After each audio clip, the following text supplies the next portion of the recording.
Well, hello, dear sisters and brothers, the Westminster Alumni Family. David Filson here, and Joel Richards and I thought it would be a lot of fun to share our shelfies with you, but we thought we'd do it more dynamically than just a picture. We thought we'd take some video and share with you some books that have been of special encouragement to us lately, as we've all been kind of hunkered down and quarantined, and we were going to share these in hopes that maybe it would encourage you as well to look around at what you've been reading lately and maybe take a picture or a video and send those in to us, and we'll post them on our alumni Facebook so that we can connect with other alum and encourage each other in what we're reading, and maybe encourage each other to peruse our own shelves and feed on some of the rich theological resources that are available to us. I always have a ton of books going at any given time. You may be like that, or you may be like my wife, Diane. She likes to kind of plod through one book at a time and get it done, but not me. I like to have them scattered everywhere and just be dipping in and out all the time. Always have a biography going. Right now, it's Thomas Kidd's George Whitefield, America's Founding Father. I love everything Kidd does. Such a lively historical writer. If you don't get his email, you need to get on his email list. So much good information on time management and writing and historiography and that sort of thing. And so as a historian, I love what he does. This book is so lively, just like his most recent book on Benjamin Franklin.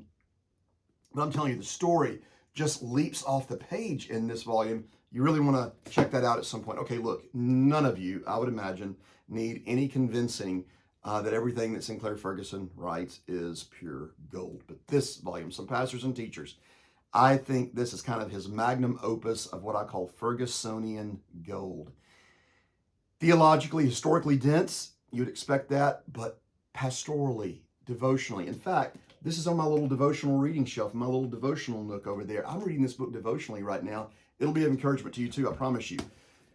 Oh, speaking of encouragement, I'm loving the wonderful works of God. My dear friend Sheldon Nordhaus at the seminary gave this to me a couple of months ago.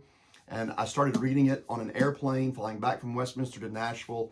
Can't put it down. Now, this is never going to replace the 4-volume Reformed Dogmatics. It's not meant to. It's not a condensation even of the Reformed Dogmatics. It's actually a recasting, kind of a fresh recasting of his theological program in a really unique, lively voice for Bob Inge. I mean, everything he does is so lyrical, but this one is it's just very fluid, and I'm loving it. I know you will too. Again, it's not don't think of it as a condensation the way you would think of maybe what Louis Berkhoff did back in the day with a manual of Christian doctrine or a summary of Christian doctrine in relation to a systematic theology, but it's a fresh recasting of his theological program. You need this in your life. Okay. This June, I was to fly up and do my historical lecture tour from Old Princeton to Westminster for the Korean D-Min cohort. But because of safety precautions and the virus and travel restrictions, those dear brothers aren't going to be able to come over this June. And so the seminary's asked if I would do 5 hours of video lecture on Old Princeton Theological Seminary history and theology, and we'll take those videos and send them over to those brothers, and then, Lord willing, next summer, they'll be able to come over and we'll do the tour in person. Anyway, toward that end, I've been dipping back into 2 precious volumes, these Banner of Truth edition. Of course, everything, if you come to my study, it looks like a Banner of Truth museum. But anyway, I love these 2 volumes. They are precious to me. Don't think me too strange for saying this, but sometimes just the thought of these 2 volumes warms the cockles of my heart. And it could be because Dr. David Calhoun is such a dear saint. He was my professor of church history back in the day at Covenant Theological Seminary. Historically, theologically, this is going to be so informative for you, but not only as a historian and a theologian, but for me, but as a follower of Christ, I need the lively stories of the enabling grace of God in these forebears in the faith. I can't tell you how many times I've read these volumes over the last 25 years or so they've been in print, how many times I've dipped in and out, rested in these volumes, just pulled them down for quick encouragement, rejuvenated myself. But I'm dipping back into them now as I prepare those lectures. I'm always reading in apologetics. Always. My apologetics and philosophy section's out in the other part of my study out there. But lately, I'm teaching a course at the seminary on apologetics. And so I've been reading for probably the 14th time Dr. Oliphant's Covenantal Apologetics and Reasons for Faith. These volumes are fantastic explication and advancement of the Van Tillian apologetic tradition, and is really the heart of our apologetics program in class at the seminary, as you know. Last week, properly socially distanced. My dear friend Nancy Guthrie came by and dropped this off at our house here in Nashville. Saints and Scoundrels in the Story of Jesus. Now, I was privileged to be there last year when she was first giving these talks in her women's ministry over in Franklin, not far from here in Nashville. And it's just Nancy Guthrie doing what she does better than anybody else. Just sharing her passion for biblical, theological, redemptive, historical, Christ-centered Bible teaching. And my family and I are going to really enjoy this. Pick this up. You need this in your life as well. We were planning on this fall sometime back. We had been planning on doing a historical lecture tour in London, all things Puritan, mix in some C.S. Lewis and some Churchill while we were there, and plan a trip over, about a 9-day trip. But as we saw things developing, we knew that wasn't going to happen. Probably, Lord willing, going to be pushed off for a couple of years now. Anyway, I've been dipping back into, even though it's a ways off, just in my preparation on and off, Alfred Light's Bunhill Fields. This volume is a collection of sketches of the characters who are buried in that cemetery that was once outside the gates of the city in Bunhill Fields.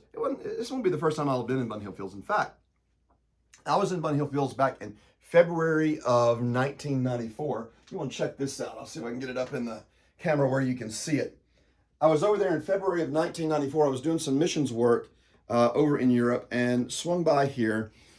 And there you'll see in the top of the frame, John Owen's grave. And then at the bottom, John Bunyan's grave. And yes, that is me, dressed in all denim, all day. I look like an extra from the set of Friends back in the early 90s.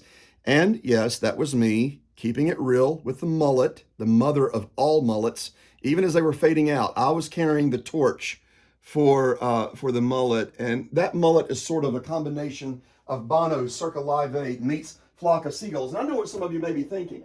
You may be thinking to yourself, well, David, it looks to me like you're trying to bring the mullet back from the looks of you. It's not that. It's just that there are no barbershops open. You feel me?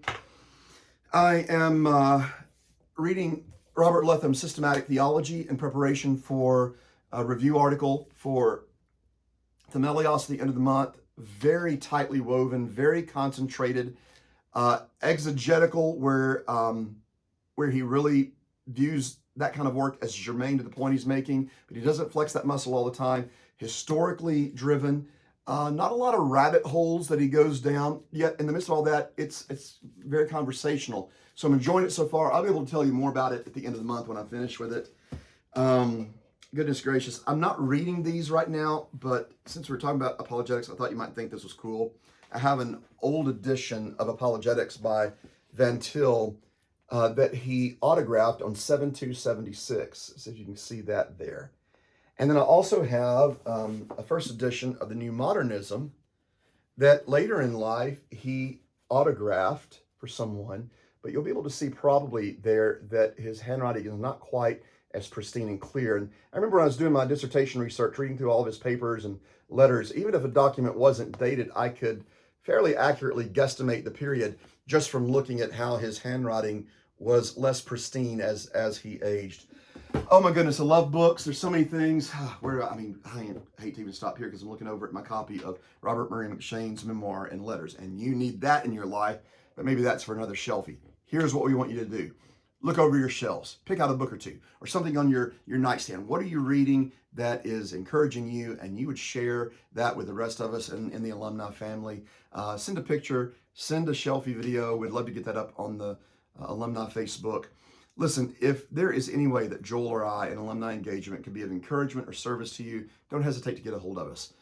Call, text, email, send up smoke signals, whatever it takes. Let us know how we can pray for you, how we can be of service to you, and how we can encourage you in the Lord. In the meantime, the Lord continue to richly bless you. Stay safe and well, and we will see you next time in Point of Contact. Bye-bye for now.